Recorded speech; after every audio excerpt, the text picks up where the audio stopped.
ఆంధ్రప్రదేశ్‌లో ఎన్నికల పోలింగ్ తేదీ దగ్గర పడటంతో వివిధ రాజకీయ పార్టీలు తమ ఎన్నికల ప్రచారంలో చాలా బిజీగా ఉన్నాయి.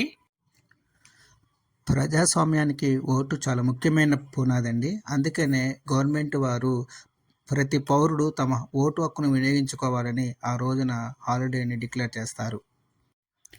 జాతి, కుల, మత, ప్రాంత, లింగ భేదం లేకుండా దేశంలో నివసించే 18 సంవత్సరాలు నిండిన ప్రతి ఒక్కరికి ఓటు హక్కును కల్పించడం జరిగింది. ఓటు నేడు మన భవిష్యత్తు కోసం, రేపు మన పిల్లల భవిష్యత్తు కోసం. అందుకనే ఓటు ఆలోచించి జాగ్రత్తగా వేయండి. వ్యవస్థ మార్పుకు ఓటు చాలా ముఖ్యమైనది. నాయకుల్ని మనం ప్రశ్నించే హక్కు ఒక్క ఓటుతోనే వస్తుంది. ఒక్క ఓటు కూడా చాలా ముఖ్యమైనదే. ఉదాహరణకి 2004 కర్ణాటక అసెంబ్లీ ఎన్నికల్లో ఒక్క ఓటు తేడాతో ఏఆర్ కృష్ణమూర్తి గారు ఓడిపోయారు.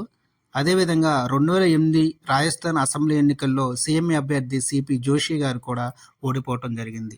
అదేవిధంగా వాజ్పేయి గారు ప్రభుత్వం ఒక్క ఓటు తేడాతోనూ కుప్పకూలిపోయింది. మీ అమూల్యమైన ఓటును మద్యానికి, డబ్బుకి అమ్ముకోకుండా మీ ఓటు హక్కును సమర్థుడైన నాయకుడికి, అందుబాటులో ఉన్న నాయకుడికి, డెవలప్మెంట్ చేస్తున్న నాయకుడికే మీ ఓటును వేయండని మన 100 Days 369 ఛానల్ కోరుకుంటుంది. ఎన్నికల పోలింగ్ తేదీ మే 13, 2024.